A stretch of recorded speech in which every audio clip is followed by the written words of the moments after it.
कोई प्रतिष्ठा नहीं, एक लगातार परीक्षा है, हर कार्यकर्ता के लिए परीक्षा है। তাই ये पद नहीं चुनौती है, ये सम्मान नहीं चुनौती है, ये सम्मान नয় চ্যালেঞ্জ আছে। কাদের সঙ্গে? যারা দেশ বিরোধী রাষ্ট্র বিরোধী একত্রিত হয়ে আমার ভারত মাতাকে লাঞ্ছিত করছে, সঙ্গে সঙ্গে আমাদের প্রিয় বাংলা মায়ের সম্মান সংস্কৃতি নষ্ট করার জন্য উদ্যত, নখ নিয়ে তারা উদ্যত হয়ে আছে। আজ গত কয়েকদিন ধরে বাংলার রাজনীতির অবস্থা কি হয়েছে আমরা দেখতে পেয়েছি।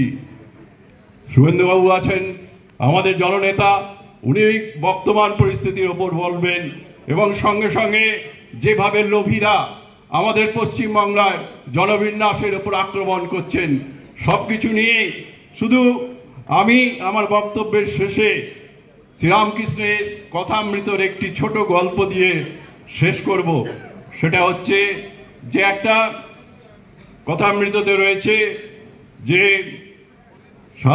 এক সাধু একটা গ্রামের ভিতর দিয়ে যাচ্ছে এবং সেই সময় একজন বিষধর ধাপ, একটা বিষধর সাপ সেই সাধু মহারাজকে ঘিরে ধরেছে, আক্রমণ করছে। তিনি তখন তাকে মন্ত্রপুত করে এবং তাকে বোঝালেন যে তুমি এরকম কাজ কখনো করবে না, মানুষের ওপর অযথা আক্রমণ, রক্তাক্ত করবে না, আঘাত করবে না।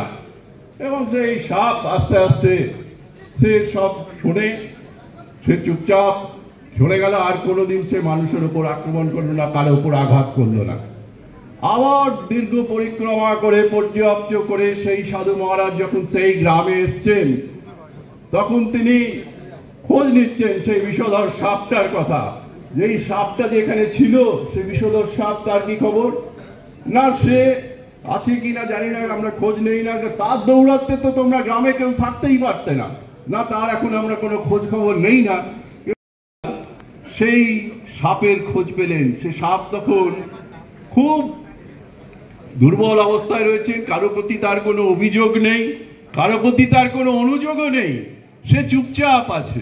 তাকে সাধু, সেই পরমাত্মা সাধু জিজ্ঞেস করলেন, তোমার এই দশা হয়েছে কেন?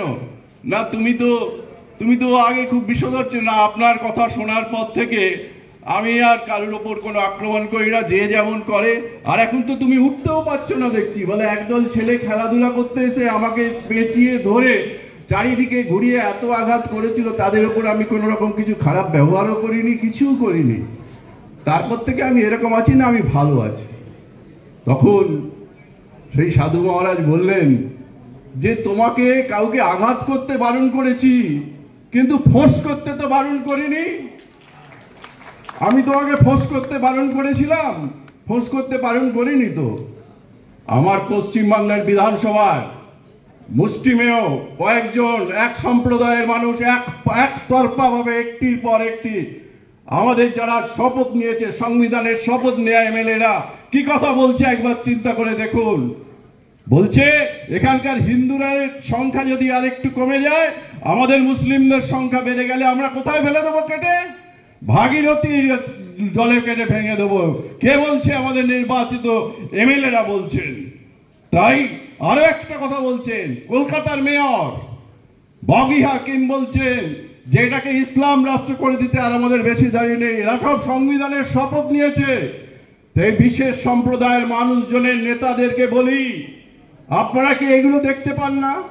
আপনারা কোন বিদ্বেষের ভিতর থেকে এই কথা বলছেন? আমি আহ্বান জানাচ্ছি, আগামী দিন ভারতীয় জনতা পার্টির দিন। সারা ভারত জুড়ে শ্যামাপ্রসাদ ভারত পরিক্রমা করে ফেলেছে। পশ্চিমবঙ্গে তার পরিক্রমা শেষ হবে 2026 সালে। সেই শ্যামাপ্রসাদের বাংলা অধিকারের পরিক্রমায় যাতে সবাই আরো যুক্ত হন, আরো অঙ্গীকারবদ্ধ হন, এই জানিয়ে সবাইকে নমস্কার জানিয়ে, যথাযোগ্য স্থানে প্রণাম জানিয়ে, ভালোবাসা জানিয়ে আমি আমার কথা শেষ করছি। বন্দে মাতরম। भारत माता के, भारत माता के।